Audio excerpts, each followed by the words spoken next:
হতাশা মাদক দিয়ে দূর হয় না। হতাশা দূর হবে, বলে দিব, 3টা জিনিস, মাত্র 3টা। কয়টা ভাই? 1, 5 ওয়াক্ত নামাজ। 1 কি? নামাজে আপনি অজু করে সিজদা দেন, ইনশাল্লাহ আপনার মনে প্রশান্তি না আসলে আমাকে এসে বলেন যে আসলে।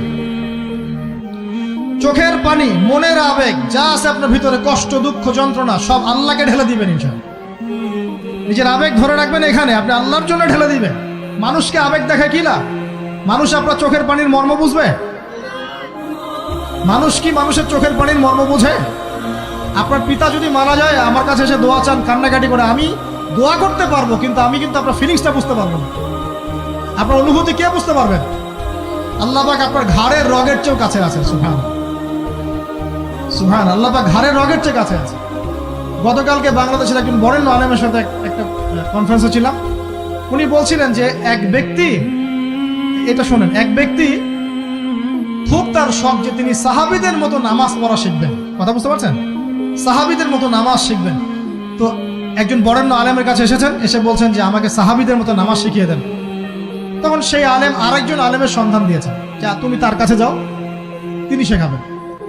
তো সেই ব্যক্তি একটু অবাক হয়েছেন, কারণ যাকে প্রশ্ন করেছিলেন তিনি অনেক বড় মুহাদ্দিস, আর যার কাছে পাঠানো হচ্ছে তিনি অত বড় মুহাদ্দিস নন, কিন্তু আবেদ, আমল করেন। তাকে গিয়ে বলছেন উনি আমাকে পাঠিয়েছেন সাহাবী বলা নামাজ শিখিয়ে দেন। তখন তিনি বলছেন ঠিক আছে, সুন্দর করে ওযু করে আসো, সুন্দর করে ওযু করে আসো। ওযু করার সময় খালি খেয়াল রাখবা যে আমি ওযু করছি শুধু আল্লাহর সন্তুষ্টির জন্য। কি খেয়াল রাখবেন?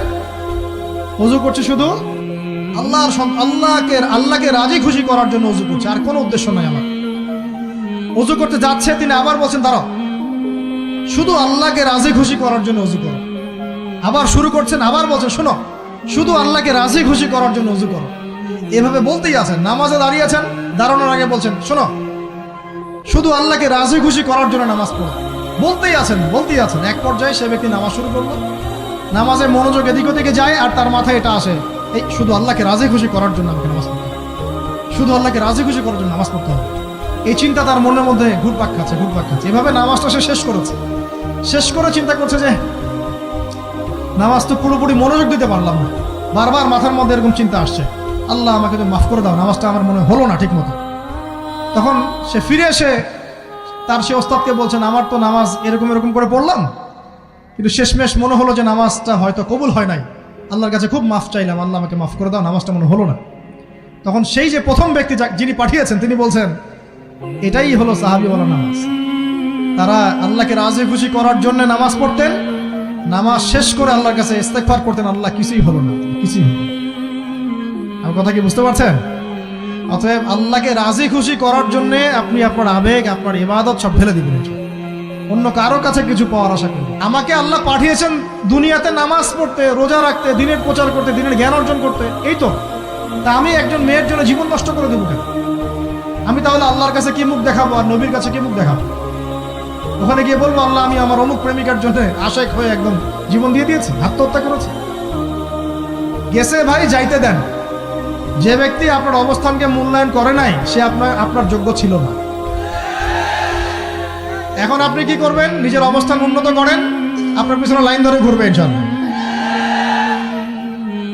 এটাই বাস্তবতা। দুনিয়া খুব খারাপ জিনিস।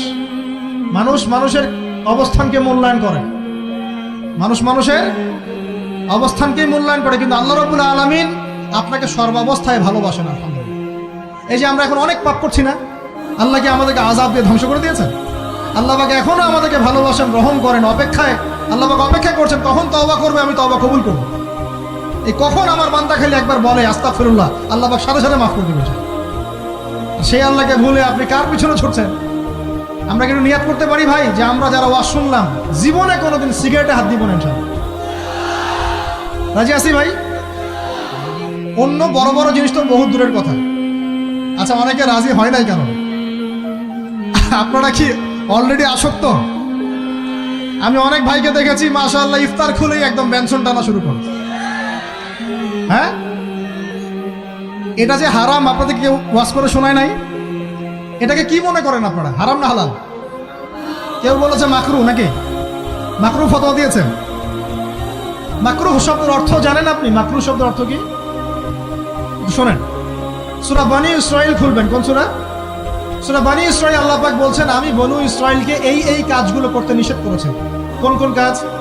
জেনা করো না, জেনার ধার কাছে যেও না, এতিমের মাল আত্মসাৎ করো না, শিরিক করো না ইত্যাদি। যারা আলেম আছেন তারা আমার কথা বুঝবেন। এই কাজগুলোর পরে আল্লাহ পাক বলছেন যে এই প্রত্যেকটা কাজ আল্লাহর কাছে মাকরুহ, অপছন্দের। কিসের? অপছন্দ। তাহলে এটাকে আপনি সহজ মনে করছেন? নিয়াত করি আল্লাহ পাকের সন্তুষ্টির জন্য আমরা কোনোদিনও মাদকের সাথে সম্পৃক্ত হব না ইনশাআল্লাহ। আর বিশ্বাস করেন, শুধুমাত্র মাদকদ্রব্য নিয়ন্ত্রণ অধিদপ্তর এই আইন কানুন এগুলো দিয়ে, জরিমানা দিয়ে মানুষকে মাদক ছাড়ানো যাচ্ছে না, যাবে না। কেন যাবে না এটা আপনারা খুব ভালো করেই জানেন, আমি বলতে চাচ্ছি না। অনেক সময় মাদক বিরোধী কনসার্ট করে মানুষ, মাদক বিরোধী কনসার্টে ওঠার আগে এক বোতল ডাইল খেয়ে আসে আগে। এগুলো কি বাস্তব কথা বলছি না অবাস্তব কথা বলছি? আমাদের যুবক ভাইরা কোশ্চিন কালেও মাদকের ধার কাছে যাবেন না ইনশাআল্লাহ। একটা হাদিস খালি মনে রাখেন, একটা, এই হাদিসটা মনে রাখেন। নবী সাল্লাল্লাহু আলাইহি ওয়াসাল্লাম বলেছেন, কেউ যদি মাদকদ্রব্য সেবন করে তার 40 দিনের নামাজ কবুল হবে না। সিগারেট একটা খেয়েছি, 40 দিন নামাজ নাই। এরপর যদি সে তওবা করে আল্লাহ মাফ করে দিবেন। আবার যদি মাদক খায় আবার 40 দিন কবুল হবে না। যদি আবার তওবা করে আল্লাহ মাফ করে দিবেন। আবারও যদি খায় আবারও 40 দিন কবুল হবে না। আবারও তওবা করলে আল্লাহ আবার মাফ করে দিবেন। চতুর্থবার সে যদি মাদক খায়, আল্লাহ রাসূল সাল্লাল্লাহু আলাইহি ওয়াসাল্লাম বলছেন আল্লাহ পাক কিয়ামতের মাঠে তাকে তিনাতুল খাবাল পান করাবেন। কি পান করাবেন? তিনাতুল খাবাল। সাহাবীরা বললেন, ইয়া রাসূলুল্লাহ, এটা কি তিনাতুল খাবাল? কি? নবী সাল্লাল্লাহু আলাইহি ওয়াসাল্লাম বলছেন, এটা হচ্ছে জাহান্নামীদেরকে আযাব দেওয়ার পর তাদের রক্ত মাংসের যে পুঁজ বের হবে, এই যে ড্রিঙ্কস, জাহান্নামের হার্ড ড্রিঙ্কস, এই ড্রিঙ্কসের নাম হলো তিনাতুল খাবাল। আল্লাহ পাক আমাদের সবাইকে মাদক থেকে বাঁচিয়ে দিন। আমল হচ্ছে কোরআন তেলাওয়াত। যে ব্যক্তি কোরআন তেলাওয়াত করতে পারে নিয়মিত, তার মনের মধ্যে এই হতাশা, এই ভীরুতা, এই কাপুরুষতা কিচ্ছু আসবে না ইনশাআল্লাহ। আমি গ্যারান্টি দিচ্ছি আপনাকে, হতাশা আসবেই না আপনার মনে যদি আপনি কোরআন বুঝতে পারেন। কোরআনের একটা আয়াত নিয়ে কোনো সময় দেখা যায় 2-3 ঘন্টা সময় পার হয়ে যাচ্ছে, আয়াতটা ছেড়ে সামনে যেতে পারছি না। কোরআনের ভিতরে ঢুকলে আপনি দুনিয়ায় ভুলে যাবেন কি হচ্ছে আশপাশে। আমি এমন অনেক আলেমকে দেখেছি যে একটা বই, পাতলা একটা বই, আরবি বই নিয়ে পড়া শুরু করেছেন, যে ফজরের পরে জোহরের ওয়াক্ত হয়ে যাচ্ছে, বইটাই শেষ করতে পারেনি। বুঝতে পারবেন না, যখন আপনি ইলমের ভিতরে ঢুকে যাবেন, কোরআনের ভিতরে, হাদিসের ভিতরে, আপনার দুনিয়ার খেয়ালই নাই। একজন আলেম, তিনি এক রাত্রে একটা বই লিখেছিলেন, চটি বই, এক রাত্রের মধ্যে। বলা হচ্ছে, তার সম্পর্কে বলা হচ্ছে যে রাতের খাবার তাকে দেয়া হয়েছে, যে আপনি এটা খেয়ে নেন। খাবারটা পাশেই আছে, খাবারটা খাবো, এটা লিখে খাবারটা খাবো, এরকম তার চিন্তা ছিল। ফজর হয়ে গেছে, বই লিখাও শেষ, খাবার এই অবস্থায় পড়ে আছে, ডুবে গেছেন ভিতরে, খাওয়ার মাথায় খেয়াল নাই। এরকম হয়। একজন মনীষী, বিখ্যাত মনীষী, রিয়াদুস সালেহিন কিতাবের রাইটার, সংকলক আল্লামা নববী রাহিমাহুল্লাহ, এরকম সারা রাত চলে গেছে, পাশে 2টা খেজুর, ওই 2টা খেজুর খাওয়ারই সময় পান। হাদিস নিয়ে গবেষণা করতে রাত পার হয়ে গেছে। আমি বলতে চাচ্ছি, যখন ইলমের ভিতরে, কোরআন হাদিসের ভিতরে ঢুকে যাবেন, আপনার দুনিয়ার খেয়াল আপনার চলে যাবেন সব। এই টেনশন, হতাশা, এই সেই বাদ। তখনই আল্লাহ পাক আপনাকে তার পক্ষ থেকে রহমত দিবেন, বরকত দিবেন, আল্লাহ আপনার দুনিয়ার কাজগুলো করে দিবেন ইনশাআল্লাহ। তখন দেখবেন কেউ আপনার দুনিয়ার ওই কাজটা করে দিয়েছে, কেউ ওই কাজটা করে দিয়েছে, কেউ বাসায় খাবার পাঠিয়ে দিয়েছে, আল্লাহ পাকই এগুলো করাই দিবেন ইনশাআল্লাহ। তো প্রিয় ভাইরা, মাদকে যাবো না আল্লাহর কাছে আসবো? 2 নাম্বার কোরআন তেলাওয়াত, 3 নাম্বার আল্লাহর জিকির। 3 নাম্বার কি ভাই? আল্লাহর জিকির। চলতে ফিরতে সব সময় মুখ চলতে থাকবে, মুখ না চললেও মনে মনে মন তাজা থাকবে, মনে মনে জিকির হতে থাকবে। মনে মনে জিকির করতে পারেন? মুখ নড়বে না, কিন্তু মনে মনে আপনার একটা জিকির হতে থাকবে, সুবহানাল্লাহ, আলহামদুলিল্লাহ, লা ইলাহা ইল্লাল্লাহ, আল্লাহু আকবার। পারা যাবে? পারে। মানুষের মন কখনো চুপ করে থাকে না, কিন্তু মানুষের মন অলওয়েজ কিছু না কিছু চিন্তা করতে থাকে না, যতক্ষণ না ঘুমায় মানুষ। তো প্রিয় ভাইরা, বেশি বেশি জিকির করবো, সুবহানাল্লাহ, আলহামদুলিল্লাহ, লা ইলাহা ইল্লাল্লাহ, আল্লাহু আকবার, লা হাওলা ওয়ালা কুওয়াতা ইল্লা বিল্লাহ, এগুলো চলতে থাকবে। আল্লাহ পাক তৌফিক দান করুন। আমরা আমাদের সমাজে যুবকদেরকে এরকম টিকটকে দেখছি, অনলাইনে আসক্ত দেখছি, জেনায় আসক্ত দেখছি, পর্নোগ্রাফিতে আসক্ত দেখছি। আমরা দেখছি আমাদের যুব সমাজকে মাদকে আসক্ত, কিশোর গ্যাংয়ে আসক্ত। এইগুলো কি আমাদের কাম্য ছিল ভাই? আমাদের কাম্য ছিল? এই অবস্থায় কি যুব সমাজ আল্লাহ পাকের দ্বীনের পতাকা হাতে নিয়ে আল্লাহর জমিনে দিন কায়েম করতে পারবে কিনা একটু আমাকে উত্তর দেন দেখি। এখন এই অবস্থায় পারবে? অতএব অবস্থার উন্নতি করতে হবে কিনা? উন্নতির জন্য রাজি আছি কিনা ইনশাআল্লাহ? আমরা চাই কি আল্লাহ পাকের দিনটা আল্লাহর জমিনে প্রতিষ্ঠা লাভ করুক, আল্লাহর দিন সবার ঘরে ঘরে পৌঁছে যাক, আল্লাহ পাকের দিনের যে সৌন্দর্য সবাই সেটাই, এই সৌরভটা সবাই পাক। আমরা চাই কিনা সমাজে শান্তি প্রতিষ্ঠা হোক, আবার সেই রাসূলের মতো যুগ চলে আসুক? আমরা চাই কিনা? অতএব আমাদের সবাইকে যৌবনের এই প্রলোভনগুলো থেকে বেরিয়ে এসে আল্লাহ পাকের ইবাদতে আত্মনিয়োগ করতে হবে। আল্লাহ পাক আমাদের সবাইকে তৌফিক দান করুন, বলি আমিন। আমাদের সবাইকে আল্লাহ রাব্বুল আলামিন কুরআন এবং হাদিসের গভীর জ্ঞান অর্জন করার তৌফিক দান করুন, বেশি থেকে বেশি ইবাদত করার তৌফিক দান করুন। আল্লাহ পাক সবাইকে হারাম সমস্ত রিজিক থেকে বাঁচিয়ে রাখুন, জেনা, ব্যভিচার এবং নারীর ফিতনা, মাদক থেকে আল্লাহ বাঁচিয়ে রাখুন। আল্লাহ পাক আমাদের সবাইকে হালাল রিজিক, হালাল সম্পর্ক যথেষ্ট করে দিন। আল্লাহ পাক আমাদের সবাইকে যেন দিনের দাওয়াতের মেহনত করার তৌফিক দান করেন এবং আলেম ওলামার সাথে পরামর্শ করে দিন শেখার এবং বোঝার তৌফিক দান করেন।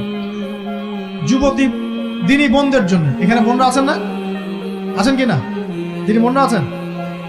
একটা নসিহত দিনী বোনদের জন্য আমি একটা নসিহত করতে চাচ্ছি, একটা নসিহত। আমার এই একটা নসিহত একটু মন দিয়ে শুনুন প্রিয় দিনী বোন। রাসূলুল্লাহ সাল্লাল্লাহু আলাইহি ওয়াসাল্লাম আমাদের দিনী বোনদের জন্য জান্নাতে যাওয়ার একটা ফর্মুলা বলে দিয়েছেন। আমি কি বলবো সেটা? আচ্ছা, রাসূলুল্লাহ সাল্লাল্লাহু আলাইহি ওয়াসাল্লাম বলেছেন আমাদের দিনী বোনেরা, আমাদের মায়েরা, এই নারী জাতি মাত্র 4টা কাজ করলে জান্নাতের যে কোনো দরজা দিয়ে ইচ্ছা প্রবেশ করতে পারবেন। খুশি হন নাই?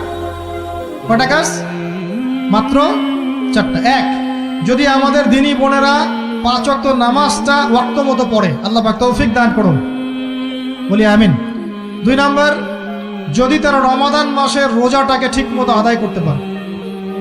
1 নাম্বার 5 ওয়াক্ত নামাজ ঠিকঠাক আদায় করা, 2 নাম্বার রমজান মাসে সওম রাখা, 3 নাম্বার তাদের লজ্জাস্থানের হেফাজত করা, মানে শরঈ পর্দা মেনটেন করা, শরঈ পর্দা মেনটেন করা। এবং আমি বলে দেই, চেহারাটা আপনাদের পর্দার অন্তর্ভুক্ত। এটা নিয়ে অনেক বাকবিতণ্ডা হয় না সমাজে, চেহারা দেখানো যাবে কি যাবে না ইত্যাদি। চেহারা আপনার পর্দার অন্তর্ভুক্ত বিষয়, ফুল স্টপ। এর উপরে ফতোয়া অনেকভাবে দিচ্ছে, কিন্তু বরেণ্য উলামায়ে কেরামের কিতাবগুলো ঘাটাঘাটি করেন, তাদের ফতোয়া হচ্ছে চেহারা আপনার পর্দার অন্তর্ভুক্ত বিষয়, চেহারা ঢেকে রাখবেন। আল্লাহ পাক তৌফিক দান করুন। চোখ থাকবে খোলা, ঠিক আছে। 4 নাম্বার, স্বামীর আনুগত্য করতে হবে। স্বামীর আনুগত্য, এই যে আনুগত্য শব্দ শুনলেই মানুষের একটা মানে নেগেটিভ ধারণা তৈরি হতে পারে। স্বামীর আনুগত্য মানে কি আমি তার দাসত্ব করব? আনুগত্য মানে, প্রিয় দিনী বোন, আনুগত্য মানে দাসত্ব নয়। আনুগত্য মানে কোরআন সুন্নাহর যে বিধানগুলো আপনার স্বামী আপনাকে পালন করতে বলবে, আপনি সেগুলো করবেন, আপনি করতে বাধ্য। কিন্তু স্বামী যদি কোরআন সুন্নাহর বাইরে কিছু করতে বলে, সেটা মানতে আপনি বাধ্য নন। স্বামী যদি আপনাকে বলে যে সুদ খাও, এই সুদি এনজিওতে আসো, নাম লেখাও।